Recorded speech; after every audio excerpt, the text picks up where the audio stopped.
A big issue in this year's race for president is in vitro fertilization, or IVF. Starting a family is a decision couples make every day. Having a baby through IVF can be more complicated and challenging. About 1 in 6 couples experience infertility, but the medical procedure recently became a political issue. In tonight's Lighthouse report, our chief political reporter Charles Benson talks to the Koser family and examines 2 big hurdles when it comes to IVF: the cost and coming to terms on where life begins. Aubrey and Elsie brighten their parents' day and take every ounce of energy to keep up with.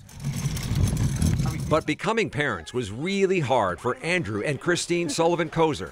What about these? 12 weeks into her naturally conceived pregnancy with Aubrey, Kristine was diagnosed with stage 3 colon cancer. My daughter did my first 9 cycles of chemotherapy with me, and I finished the last 3 after I delivered her at 36 weeks.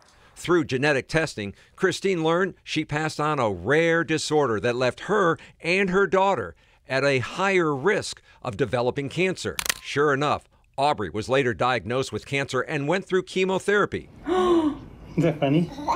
Kristine and Andrew were determined to have another child, but plans were postponed for a second child when Kristine was diagnosed with a second form of cancer. Between the chemotherapy that I went through, my cancer diagnosis, and the genetic mutation that I have, we made the decision to pursue that with in vitro fertilization. An expensive option, on average $15,000 to $20,000 or higher. Insurance did not cover Kristine's costs. Ironic, she says, given her battle with cancer. Insurance covered my cancer costs. But then when you went over to IVF, it would not cover a thing. Testing, treatments, nothing. and that shocks you. Yeah. The couple turned to Dr. Ellen Hayes at Kindbody to navigate the ups and downs of IVF. I would say it's probably about 80% that are seeing me for a medical condition. Dr. Hayes knows cost is a big obstacle for families. 17 states have some type of requirement for insurance coverage. Wisconsin is not one of them. Former President Donald Trump wants to require insurance companies to cover IVF, but specifics are vague.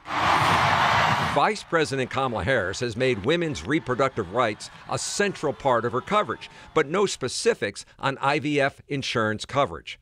Dr. Hayes believes insurance coverage is critical. Well, just like every other medical condition, I mean, this is a medical disease.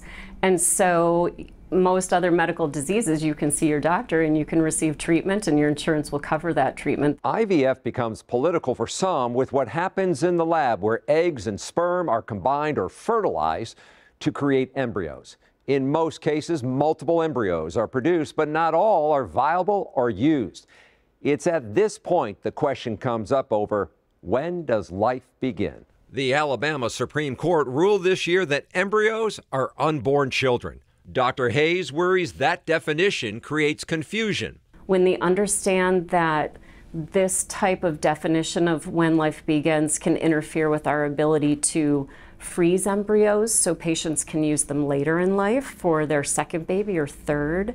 It interferes with our ability to sample cells from the embryos in order to do genetic testing to prevent terrible diseases in the children. Twice this year, the Senate has failed to pass the IVF Act to secure access for individuals and allow healthcare providers to offer in vitro fertilization treatments without restrictions. When Kristine and Andrew successfully conceived through in vitro fertilization, no one was happier than big sister Aubrey, who turns 5 this week. She knew right away another girl was on the way. What if it's a baby brother? No, baby sister. Baby sister? Yeah. Both of our children are miracles. I mean, we were so excited. Yes. But Kristine worries other families may not enjoy that same excitement because of today's partisan politics. There's so many nuances, there's so many complications that can happen when trying to conceive with wanted pregnancies that it makes the ability to provide care and the emotions that go with a pregnancy very challenging to to navigate and find the intersection. And Susan, I've looked at polling on this issue, and infertility is not a partisan issue. I've seen polls that show 6 out of 10, even 7 out of 10 overwhelmingly believe that IVF access is a good thing. And it's probably why you are hearing the candidates talk more about this. Some are even airing campaign ads. But how about Aubrey there? She knew she was going to have a system. So cute. A powerful look and an important issue. Yeah, so we appreciate their sharing their time with us. Yeah, absolutely. Thanks, Charles. Lighthouse is TMJ4's new special reporting unit, which Charles Benson is part of. To see more of their in-depth reporting, you can scan this QR code on your screen that you see right now, or you can always go to tmj4.com/lighthouse.